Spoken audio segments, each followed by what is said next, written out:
Okay. ဒီဘက်ဒီထဲမှာကျစင်အိုးတွေပိုင်းတုံးတာရှိရဲသူထည့်တာဘာလဲ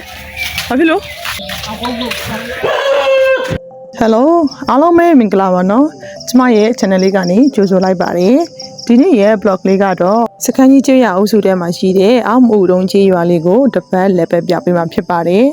ဒီရွာလေးဟာဆိုရင်တော့ဖြင့်ပတ်လေးမှာရွာလေးတွေဝိုင်းနေတဲ့ရွာလေးတွေဖြစ်ပါတယ်ဒါအပြင်သူ့ရဲ့ရွာလေးကလည်းစဝိုင်းပုံစံရှိတဲ့သို့မဟုတ်လေးတောင်ပုံစံရှိတဲ့ရွာလေးတွေဖြစ်ပါတယ်ဒီရွာမှာဆိုရင်ကုန်းမင်းတွေလည်းပေါ်တယ်လို့ဘူပင်တွေကလည်းနေရာအနှံ့မှာပေါ်ပါတယ်ရှင်ကျမနဲ့တူတူရွာတဲ့ကိုတပတ်လောက်လိုက်လိုက်လက်ပဲကြည့်ကြရအောင်လားရှင်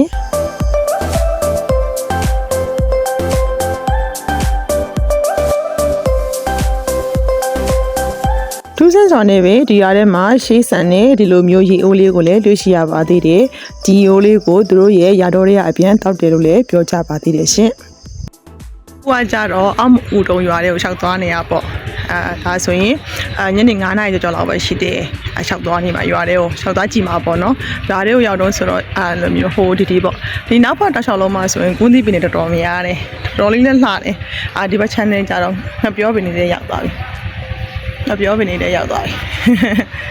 ဒီဘက်ထဲကိုသွားမှာပေါ့ဒါရွာတွေကိုပတ်မှာသူတို့ရွာကြတော့ဟိုဆဝိုင်းလိုပုံစံမျိုးကြီးပဲဆိုတော့လေအဲ့လိုမျိုးရှောက်ပတ်ကြည့်လို့ရတယ်အခုတော့အရှိတစ်ဖြတ်ပဲသွားနေတော့မယ်ပေါ့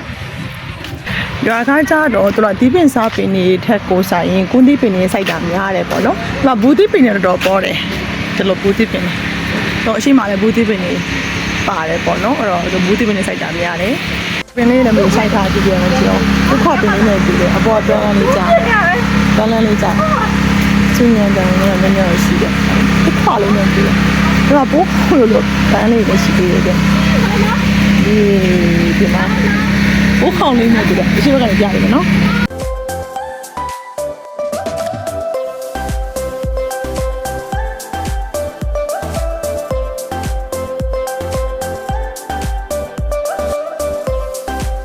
ဒီ channel မှာရှိတဲ့ comment လေးတွေကအခုမှတိတ်ပြီးတော့ထွက်တာမကြသေးတဲ့ comment လေးဖြစ်ပါတယ်သူတို့ကအားစေးပေါ့နော်အပင်အားစေးကိုပဲသုံးထားပါတယ်ဒီလိုမျိုးအပင်တွေကိုရမ်းဖြန့်နေဆေးတွေမသုံးထားဘူးလို့ပြောပါတယ်ရှင်ဒါကြောင့်မို့လို့သူတို့အပင်လေးတွေကမျက်စိကိုအုံမယ်ဆိုရင်တော့ခံတာတဲ့အနေမဖြစ်ဘူးလို့ပြောပါတယ်ရှင်ဒါကအောက်မူတုံးမှရှိတဲ့ကွန်ချန်ညာပဲဒီထဲမှာအိုးမရချမ်းမချင်းအန်ဒီကြီးကသူ့ရဲ့ကုန်းချန်တွေကို confidence ရှိနေပဲသူ့ channel ကဒီရွာကဝယ်သူတွေနဲ့တင်ကုန်းနေအခြားကိုတင်ဖို့စရာမလိုဘူး။ဘာကြောင့်လဲဆိုတော့သူ့ channel ကကုန်းတွေကစားကောင်းတဲ့တဘာဝတိုင်းစိုက်ထားတဲ့တဘာဝအပင်တွေဖြစ်တာကြောင့်မို့လို့အရန်ကိုအနေလည်းမဖြစ်စေဘူးဘေးဥဝက်လည်းမဖြစ်စေဘူးစားကောင်းတဲ့အတွက်ကြောင့်ရွာထဲနဲ့တင်ကုန်းတယ်လို့သူကယုံကြည်မှုရှိရှိနဲ့ကိုပြောလိုက်ပါတယ်ရှင်။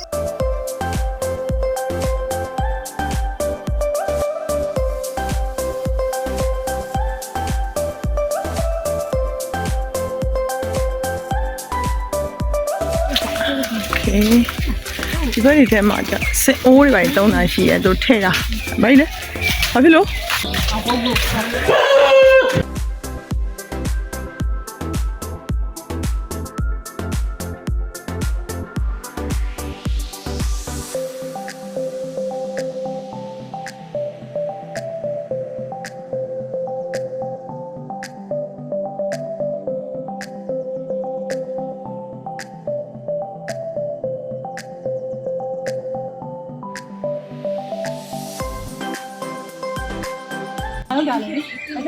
ရေချိုးတာရေခတ်တာပေါ့ပြီးမော်တော်ရောဘာရောလာပြီးပါဘူးလားမော်တော်လာတယ်ရေချိုးရေခတ်တာဟောရေတက်မှချိုးနေမှာပေါ့လို့ဒီလိုကြောင့်မပါချိုးဘူး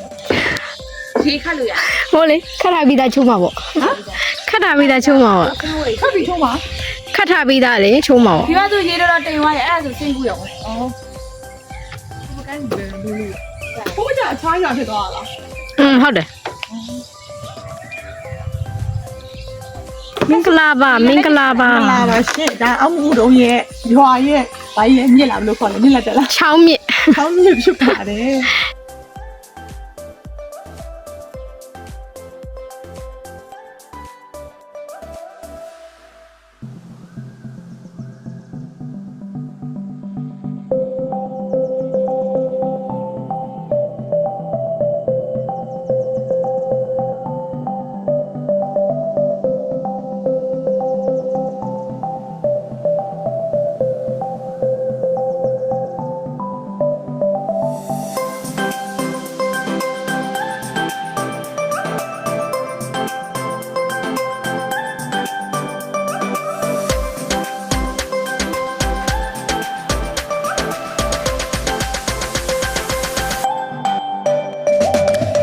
ပတ်ပတ်ပြီးတော့အိမ်ကိုပြန်တဲ့လမ်းတစ်ပတ်ကိုပြန်ရောက်နေပြီပေါ့အဲ့တော့တစ်ပတ်ကိုဒီကထုံးကနေတော့ပတ်လာညနေပြန်ဝင်မှာပေါ့သူကဖတ်ကလို့ပဲမလို့တကယ်တော့စကလို့ပုံစံမျိုး square နဲ့တူတာပေါ့အဲ့ဒါပြန်ပတ်ပြီးတော့ပြန်ဝင်မှာပေါ့နော်အဲ့တော့အခုကနည်းနည်းနေကြသွားပြီဆိုအမှောင်တက်ကနည်းနည်းသိမ်းလာပြီဆိုတော့နည်းနည်း6နာရီလောက်နောက်ပိုင်းကျတော့အမှောင်ကနည်းနည်းရိတ်တာမြန်တဲ့ခါကျတော့အိမ်ဝင်မြန်ပြန်ရမှာပေါ့မဟုတ်ဆိုရင်မှောင်သွားမှာပေါ့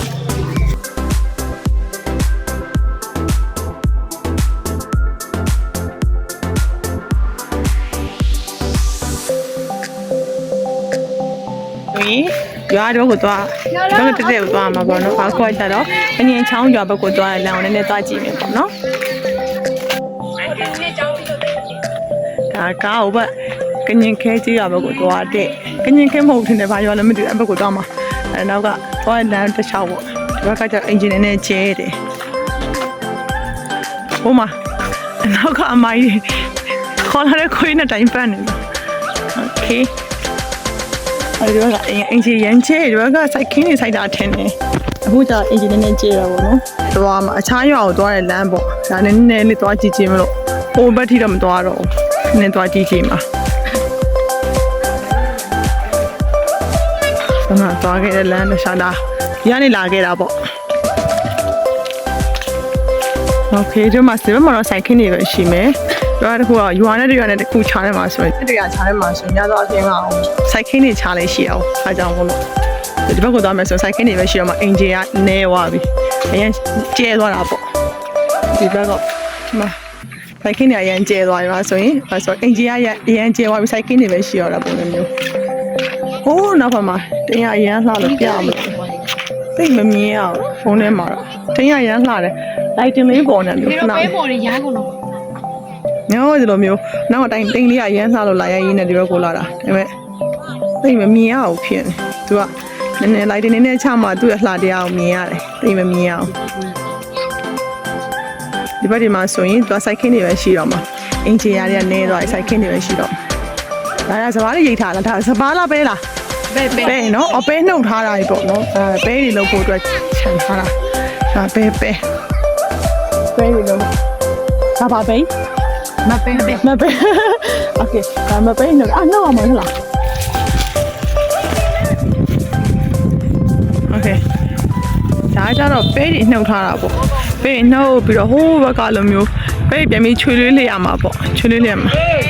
ပဲတွေနှုတ်ပြီးတော့ပုံထားတာမပဲတွေလို့ပြောတယ်ပေါ့ဒီတစ်ခင်းလုံးကအကုန်လုံးကမပဲတွေပေါ့အခုချိန်မှာဆိုရင်ပဲနှုတ်ပြီးတော့ပဲခင်းဟိုလိုချွေလွေးလေးတာကသူတို့နေစားလို့သမားတွေလည်းခေါ်တယ်လှုပ်တယ်ပေါ့နော်ဟိုဘက်ကလိုမျိုးကချွေလေးဟိုးမအငွေးထွက်နေအဲ့ဒါကချွေလေးရဲ့ဆက်ပေါ့ဒါနဲ့ချွေလေးတယ်ပေါ့နော်ဟုတ်ကဲ့ပါရှင်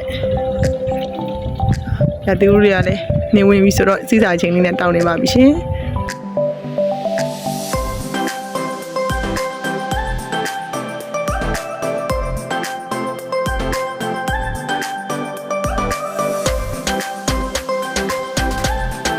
ဟိုတော့အိမ်ပြန်တော့မယ်ရှင်အဲ့တော့ဟိုကကိုစိုးနာကရိုက်တဲ့စိုက်ခင်းရဲ့တခြားပေါ့ဒီဘက်ကမှမီဆိုတော့နည်းနည်းနေအောင်လည်းမရှိဘူးဆိုတော့အိမ်ပြန်တော့ပါမယ်ဆောင်းဝဒီရဲ့လက္ခဏာဒီလေးတွေက